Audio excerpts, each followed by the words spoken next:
So today I want to speak about a Meteora DLMM strategy which has recently been gaining a lot of popularity at the time of recording this, and that is the bid ask, which covers about a minus 70% range or larger than that we typically see in a 100 bin pool, which is normally the most popular, or the anti-sawtooth as you may have seen it be called.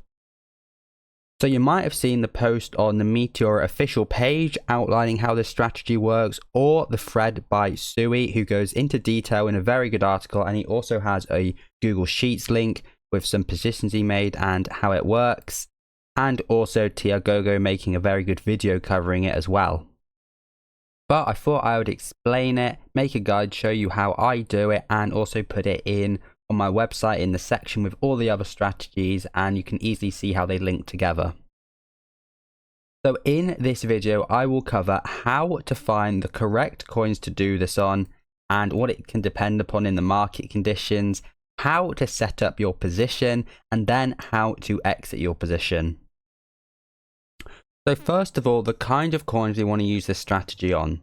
So we are looking for new coins with high volume, which, you know, are kind of, we'll call them the runner of the day, and they are having a rapid rise up. And what we are wanting to do is catch them on the retracement and the hopeful pump afterwards. So there was two examples of this yesterday, and they don't pop up every day, and they don't pop up in all market conditions, but we did see them when I'm recording this yesterday. So first of all, we have this coin. You know, it doesn't really matter what the coin is, but first of all, we can see it was dormant for a while, and then it just started having a rapid rise, and we saw it go from 1 million literally straight up. It went 1 million every minute rising, and it ended up peaking at 60 million. But if you imagine, we're early and we're just seeing the first green on this chart. So combined with this, first of all, we knew it wasn't actually bundled, so did some bundle checking on it on BullX. Because if it is very heavily bundled, you might think going minus 70% is safe, but sometimes they can go even more and to minus 80, minus 90%, and we definitely don't want to be involved with stuff like that. So combined with this, the token looks legit, it's running up a lot. We could see very high volume. So if every single minute there was around 1 million volume.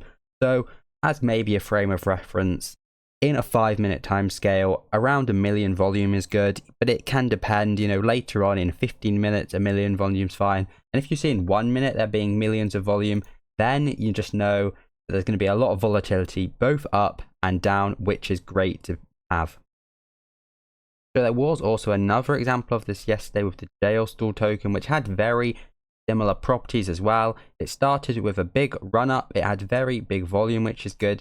And it was in fact bundled, and the dev did do massive sell-offs, but in fact the dev was completely out very early on, which I got caught up in very early and kind of shook me out, and we saw a similar run. So looking at hindsight, what you'll also see is both of these tokens had very big retracements from the top. You can see over 76% down here, and you know, this coin, jail still recovered a lot more, but from kind of the top, if we try and get where the red is, we did kind of have a 50% retracement, so you wouldn't have got as much fees on this, but you would have still been able to make a position on it.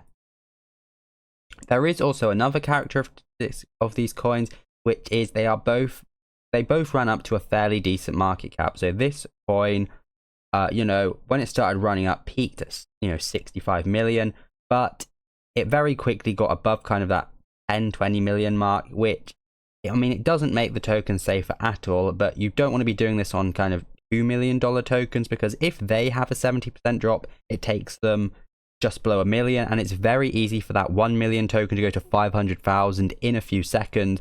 But for a higher market cap token, which is at, let's say, you know, 60 million, for it to go to 30 million is the minus 30% drop. Then to have another drop from 30 to 15 is a lot, you know, slower and less likely than the lower market cap tokens. Now, knowing when to enter and when to set up the strategy, as opposed to other kind of curves, you know, more narrow curves and not going for the minus 70 range, you know, it's difficult to tell. But as a rule of thumb, the easiest way to manage this is to keep making positions on the way up. And if it keeps pumping out, to just keep, you know, making new positions and chasing it with the minus 70% until it really does look like it's topped out. So for this example, I actually did enter this, and you will see, And what I did was I entered at kind of around this 60 million mark, just below it, and set my position up between these two blue ranges. So what we want to do to decide where to set up the curve is to draw our Fibonacci lines. So what we're going to do is we're going to start kind of before the run up started and go right to the top around here. And, you know, there's various, you know, places you might want to enter. What do recommend doing is entering at the red line, which, I mean, to be honest, I just kind of did anyway. It wasn't, you know, on purpose or anything. But obviously you could, you know, it depends. You might drag this around. It might depend, vary. But I entered just below the top, as don't really want to be entering right at the top. And if I do, lower down, I normally close them out quickly if I see it dropping. But went to set up this range and went for the minus 70%, which does take us down to, if you went from the top, would take you down to here, which you'd have been out of range. That's why the recommendation is to start a bit lower, so you can actually, you know, we can see this token ended up dropping all the way to 16 million at one point. That's why the recommendation is to start kind of around where the blue line is, go down to 72% here, and you'd have caught the perfect range for this token, which right now is pumping again.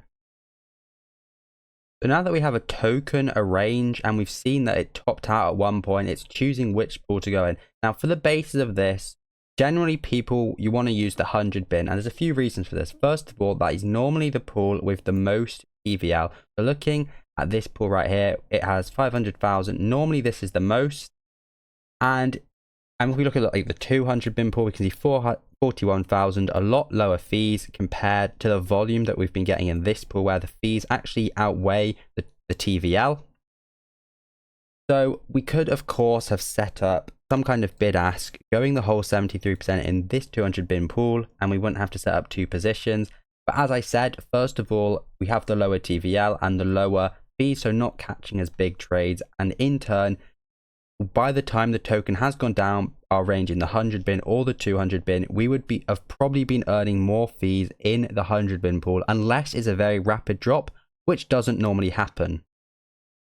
And by using this 100 bin pool, as the steps are closer together, it means that hopefully we're getting more transactions, and it's the same logic with the 20 bin pools.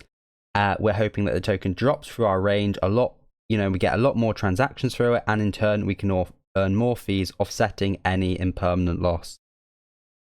Now for the actual act of setting up in the 100 bin pool, what you're going to be wanting to do is setting a bid ask where you're making a position with, let's say 1 Solana. You're making it bid ask and you're having to adjust the range manually to something like this. Now by the time you set it up, it's actually opening two positions. Now 130 bins is slightly below two full pools. So how it works is the second pool will be the whole 69 bins and the first position will just be the shorter range. But when you set this up, as shown on the Meteora Twitter, you'll be getting two bid ask curves separately. And this is where, after you create a position, you will have to manually go in and make sure that the second position continues the bid ask. So we can see that 0.007 sold in that first position, and we can see a tiny bit there. So what I have to do is I have to deposit some Solana into the curve position until that this first bin is slightly larger than the last bin here. So 0.07, and we can see that's still a bit low, so I have to go a bit higher. You can use a calculator to calculate maybe 20%, or you could just eyeball it. Not super important, but we can see that we're quite similar now. I would go lower here if we wanted it to be a perfect continuation from this curve right here. So we have that right now. So once I deposit this in the curve, it effectively is one large bid ask curve, as we saw in the 200 bin pool, and that would cover me for both ranges. Now with regards to exiting, assuming you were getting on in the first pump, as this really doesn't work later on like we're seeing right now, you want to exit honestly when you're in profit. But the area which you will be in profit is entering, seeing the drop down right to our blue line. You will be in profit any time, to be honest, where you are around this middle green line, kind of midway in your position.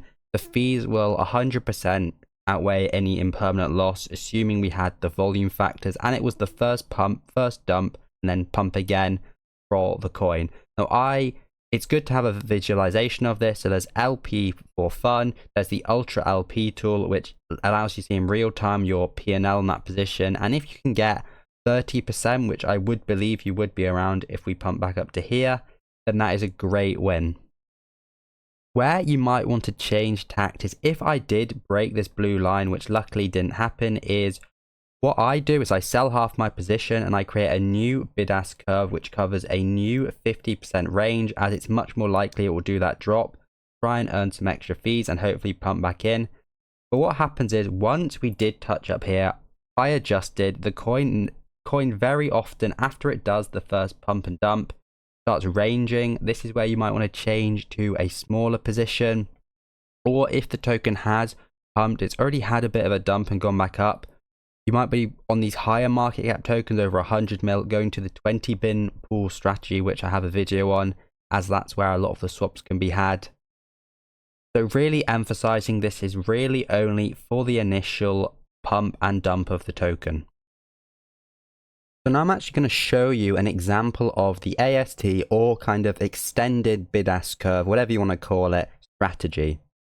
So I took a look at this, then I got the ruler out, and I saw where some of the other lines were, and actually looking back at it now, we can see it actually did bounce at the very bottom off between this 0.786 fib line, which is quite good, and that's a great drop, and it had a nice run up a few times, which generated a lot of fees. So from around here down to this line was a 74% dip. So I opened it slightly lower because I was covering a 70 to about 73% range. So I'm covering this range. So I went over to the 100 bin pool because that's kind of where this works. Could have used a 250 bin pool just on one position with a bid ask, or gone to the 20 bin pool and done a ton of positions. But just for this was the pool that was doing well at the time, and I left this overnight. So to set it up, I put in my Solana, did the bid ask, and I did 70%. Oops, took the dot away. I did about 72%, 71% to cover two positions. Didn't want to go over that size. And after I opened this, I was left with these two. So we can see that this one is out of range now. If I actually go over to Ultra LP, we can actually see the performance of how this did. So this is my position, and the only reason this is negative is because I just opened this one lower down in case it dropped further, but Solana price dipped a bit, so I got some negative real-time P&L, so you can ignore that. But we can see 36% profit there, 30% profit there, and that's 30% profit on a position that is out of range a ton, okay? So I made these positions and I was in range a ton last night, and there was, as there is with every coin that has a massive run up, everyone thinks it's going to stay up, possibly stay above 40 million, but they always have a huge dip. It went down to 17 million. It did run up a bit again, but just due to market conditions, we've now started ranging between these lower kind of lines, and I got a great print because of it. So what I did is I deposited 3 Solana total. So in my whole range, this one actually only ended up with under 1 Solana. This one ended up with about 2.5. Then what I did was I added my liquidity on top of it. So I added about 20%, as we said. I added the curve strategy, obviously near the beginning. And what this did was it meant that the last bin here is I can't even see how much Solana it was. Or see, I can see it's 170 of the token there, and this one should be 135. So I did it a bit wrong. I did deposit too much extra in this one, but I did not mind because, I went so small in size just overall with only about 3 Solana. So I did mess up the positioning a bit, but it really doesn't matter. And I've already combined this with having another bid-ask curve even lower down if we do dip that far, which I will probably deposit a bit more into. So what we're doing is we are layering the bid-ask. So as the price gets lower, the liquidity is higher, so the print is higher to offset any of the, impermanent loss of the higher positions. I hope this guide was helpful. If you want to see more, make sure to just check out my YouTube channel, watch the vids, join the Telegram, or see all of the guides on the website right here.